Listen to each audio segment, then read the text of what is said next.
Welcome again, Maxim here, and in this video I will introduce you to the topic of Kuva Liches and Sisters of Parvos. You will learn where to find them and how to deal with them. I will be discussing Kuva and Tenet weapons, as well as several other items. I will start by presenting important information about Liches and then explain the differences with the Sisters.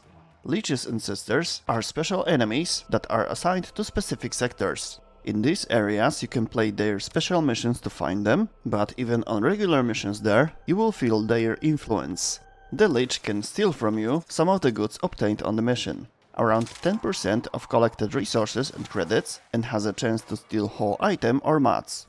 After defeating him, you will recover the stolen items and can choose to convert him into an ally or kill and collect his unique weapon, which you can claim from the foundry after the fight. To be able to create a Lich, you must complete the story quest The War Within. Then, on regular Grineer missions, with levels 20 or higher, a larving can spawn. This is preceded by a special blinking of the screen and a transmission.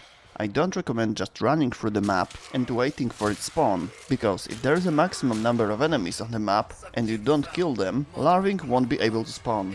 When it spawns, just shoot it and wait until it gets on its knees. Now you can see an icon of the weapon that a Lich will have. He will fight with it, and you can get it after killing him. By attacking the kneeling larving with a Parazon, you can start its transformation into a Lich. But you don't have to do it.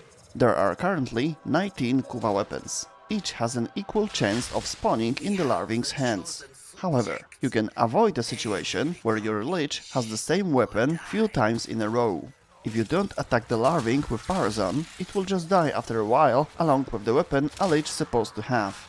It won't be in the pool next time you try to create a Lich. You can keep eliminating weapons you don't want until you find something you are interested in. The pool resets after transforming larving into a Lich. The next larving will again have all 19 weapons in the pool. When you return to the Orbiter, you will be greeted by a special transmission from the Lich. Then you can check the Lich or Sister main panel by pressing escape button and checking a special icon in the lower right corner. Here you can see the stats and important information, for instance Lich's level. The more failed attempts of defeating him, the higher level he is. Maximum is 5. Below you have Lich's name, skills and rage bar. The higher the level of it, the greater the chance he will appear on the mission. The bar fills up by killing thralls on a mission, or if your teammates do so. However, only if you kill them in the sector of your Lich or Sister is in. Below you have the Lich weaknesses, resistances and immunities. Going further, the weapon he has and its bonus stats. And finally, birthplace and progenitor warframe. A few more words about these special weapons and their bonus stats. Bonus ranges from 25 to 60%, and what damage type it will be depends on what warframe you attacked the larving with. Each character is assigned to one specific damage type. Kuva and Tenet weapons have one of the following: radiation, magnetic, toxic, electric, ice, fire or impact damage. You can increase this bonus up to 60% through the Valence fusion. You will find it at the bottom of the weapons modding screen, under the actions button. You combine two weapons of the same type to increase the bonus on upgraded weapon by 10%. If you want to keep the polarizations and catalyst in the weapon, you need to upgrade the one with the catalyst and polarizations with a different weapon. If the upgraded one and one used to upgrade have a different bonuses, you manually choose the bonus you want on the upgraded one. Back to the rewards, each Lich or Sister have a 20% chance of having an ephemera. Each damage type has a chance to create one unique ephemera on your opponent. You will receive it after the final fight, no matter how you end it. Alright, let's talk about how to fight a Lich. Depending on his level, he will be in a different sector. Each Lich starts on Earth, and then, with each level up, it moves to Mars, Ceres, Sedna, and finally, at the maximum 5th level, it stops at the Kuva Fortress. Missions in each of these areas will be marked with a red cloud when it's occupied by a Lich. When you click on a mission there, you will see a special variant. That's where your Lich may appear. Thralls of a given Lich will spawn during missions. You have to kill them and finish them off with a Parazon. This hidden blade is the key element in the fight against Liches and Sisters. Killing a thrall grants you a murmur point. Murmur allows you to discover which Requiem mods you need to use to defeat a Lich. you have 6 mod slots on your Parazon. In 3, you put mods that enhance its functionality, and in the other 3, you put Requiem mods. Where to get them? Apart from the market and other players, there are 2 options. By killing thralls, each killed has a 5% chance to drop a relic, and by playing Kuva Siphon missions, 50% drop chance for relic, and Kuva Flood. Here it is a guaranteed reward. Once you have them, you can go on the relic missions on the Kuva Fortress. Requiem mods are an uncommon reward, so I recommend upgrading the relic in order to increase the chance of getting them. Once you have obtained Requiem mods, you can play Lich missions in 2 ways. Insert random Requiem mods into Parazon in random order, but there's a lot of possibilities, or go some missions and keep killing thralls. I recommend the second method to discover the first Requiem. But knowing the first symbol isn't enough, because you don't know on which position it should be. The position of discovered mods is purely random, and there is no way to find out otherwise than just by trying. Using the Requiem on rogue position results in a Lich increasing its level, eventually up to 5th, and he also changes his location. However, if you guess it right, all you have to do is to put the rest of the Requiems in correct slots. Back to the random method. You can just put random Requiems in random positions. Be careful though, the Lich will grow more powerful with each failed attempt. However, this has one advantage. The moment you see an incorrect Requiem on a Lich or Sister, you and all your teammates will receive 10 murmur points. So here you have to make your own decision. Do you try it randomly, however each failure strengthens your enemy, or do it safer, patiently collect murmur on missions without increasing the Lich's level until you are able to check the position of the revealed symbols. In the best case, knowing all the symbols, but not their positions, you will guess it on the first try. In the worst case, you will have 3 failures and the Lich will be at level 4. Remember to always switch your mod's position after each failure. There are 8 Requiem mods plus a special one. It's called Oull and it is an universal mod. You will know it by the constantly morphing symbol, or sometimes it is depicted as you can see on the screen right now. When using it, you don't need to know a specific symbol on a given position. So, theoretically, knowing 2 out of 3 Requiems by collecting murmur, you are able to defeat the Lich by placing the mods you know properly, and use Oull as a replacement for the third one. Before you hit the Lich for the first time, play 2 or 3 missions to learn the first Requiem. Put it on the first position. If it is not valid, then you place Oull first, and the known Requiem goes into second slot. Thanks to this, you get the information very quickly where to place the first Requiem. If it is not in the right place in both cases, it must be in the third slot. Either way, once you've discovered its position, you only need to reveal the second symbol. Then you have a 50% chance that your next attempt is correct. However, obtaining Oull is not easy as the other Requiems. There's a 25% chance of getting it after using a full valid combination on your Lich or Sister. Each attempt of killing a Lich is saved in his profile, on the right side. There you will find combination attempts, guest Requiems, and those that are definitely included in the combination after getting the right amount of murmur. Each Requiem has 3 uses. The charge is only used up after using a valid combination. If you have a fully used Requiem, don't sell it for credits. You can transmutate 4 of them and get a random new charged one, even a new. Let's move on to the missions. I recommend those that can be completed in about 5 minutes, such as mobile defense, or those that are originally endless, like defense or interception. Up to 5 minutes, theoretically, a Lich or a Sister has a chance to appear. I said theoretically because a spawned Lich pauses this timer. Example: a Lich spawns after 3 minutes. The team fights it for 1 minute. A timer starts again at the 4th minute of a mission and counts down the remaining 2 minutes, in which the next one or more may appear. Even all 4, one for each team member, can appear on one mission, but it requires a lot of luck. As for other missions, such as sabotage or extermination, they are also good, but you can take your time on them. The longer you play, up to 5 minutes, the higher the chance for Lich to spawn. On these missions, as you already know, Lich thralls will spawn. For 5 minutes, 10 of them will appear, approximately 1 every half a minute. Let's call them mission thralls.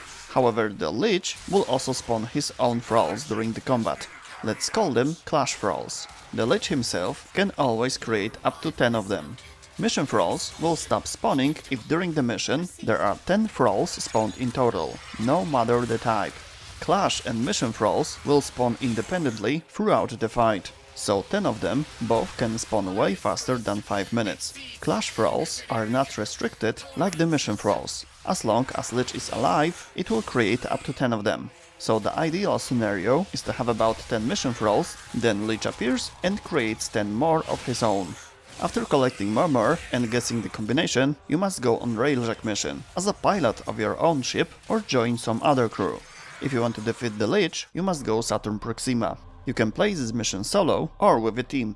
Playing with other players can make the fight easier if your Lich is a powerful one. However, only player with a Lich ready to kill can join the fight. As many players in a team, as many fights with Liches team will have to fight. Each player decides the fate of his own Lich at the end of the combat. You can kill him or convert him into an ally. If you want to get his weapon, you choose the first option. If he has an ephemera, no matter what you choose, you will get it. You also have a 25% chance to receive Requiem Ultimatum after the final decision. It is an item that you use from the gear wheel to immediately call out your Lich or sister. It is only a one-time use item, but still it can make things faster if your Lich doesn't want to show up. By converting Lich, you can use him as a crew member on the railjack, and he will also appear after you die on a mission, as a temporary helper. Or you can sell him in a special room in a dojo, in the Crimson branch. You can trade converted Liches and Sisters there. The buyer cannot have such active opponent, and at the moment of purchase, the buyer becomes the target of the opponent being sold. You can trade that way Kuva and Tenet weapons, or even ephemeras. Lich or Sister once sold cannot be traded again. If you have problems with defeating your opponent, I recommend weapons with a high damage base stats, or with very high damage generating in short time, but use such weapons with small breaks.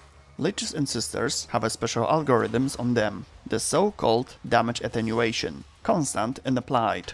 These are to prevent the miniboss from being killed instantly. This is to make the fight harder, but not impossible to complete. As I said, weapons with a large base damage or high and fast damage output will be very important here. Equally important is matching your mods to your enemy's vulnerabilities. To face more powerful Liches, I strongly encourage you to play in a team. That's all about Liches. Now let's talk about differences in confrontations with the Sisters of Parvos. You can create Sisters after completing the Deadlock Protocol story quest. You need a Zenith Granum Crown. If you don't have it, I recommend going on Hydra on Neptune. On this capture mission, you can both proceed to create a Sister and get this coin. Aside from typical mission objective, you must search for the Granum's golden hand. By placing the Zenith Crown there, you will be transported to his void. Here I recommend using Zoris, with the build for detonating in air, by default alternative shot. Reaching any rotation there, minimum for 25 kills, playing solo, will cause the sister candidate to spawn, after returning from the Granum's void. You treat her like Larvings. You can choose showed weapon, or go to the extraction and try again. You get primary and secondary Tenet weapons from the sisters. There are 8 of them in total. We will get to the melee weapons later. If you go on a mission I was talking about, after 2 or 3 minutes, a special mob with a Granum Crown will appear. You can reclaim the used coin or acquire to use it. Back on a ship, you already have a lot of similarities. The main opponent screen, vulnerabilities, resistances, skills, rage bar, weapon it has, and the percentage of its bonus. On the right side of the screen, you will have the combinations you have made and the results. The sister missions begin on Venus, and then with the level ups, it will move through the Phobos, Jupiter, Neptune, all the way to Pluto. During the mission, there are no thralls, only hounds. Their spawn is reduced to 3 minutes, but sisters still can spawn up to 5 minutes. During this time, up to 3 hounds will spawn from mission, plus up to 3 more from a sister if she spawns. 3 hounds gives as much murmur as 10 thralls. Now a few more similarities. Parazon combos, collecting murmur, leveling up caused by failures, but after using the correct combo, sister escapes to Neptune Proxima. A killed or converted sister gives you her hound. It becomes your companion. It is waiting for you in the foundry, where you will also find additional blueprints of the components for the hounds. You will also get back the credits she stole from you when you played missions in her sectors. I strongly recommend playing Sister Hunt on Neptune Proxima in a team. In case of Liches and Sisters, player can acquire Requiem Ultimatum and Oull only for themselves, but the Sisters drop an additional reward. Each guild sister drops 1 corrupted Holokey. This is a special currency that you can use in Ergo Glast shop, leader of the pairing sequence. While Kuva weapons of all types can be obtained from Liches, melee Tenet weapons can only be obtained from Glast. This isn't the only source of corrupted Holokeys. I'd say an additional one. By default, they are farmed on relic missions on Railjack, Void Storms. The further the Proxima, looking from the starting point, the more you can drop. The most profitable is to farm them on the Veil Proxima. However, if you plan to play Sisters of Parvos pretty often, it is definitely worth playing in a team and get extra free Holokeys. And that's all in this video. Good luck with fighting Sisters, Liches and collecting their weapons and ephemeras. If you have any questions, please type them in the comment section or visit one of my streams. Link in the description. See you next time. Bye.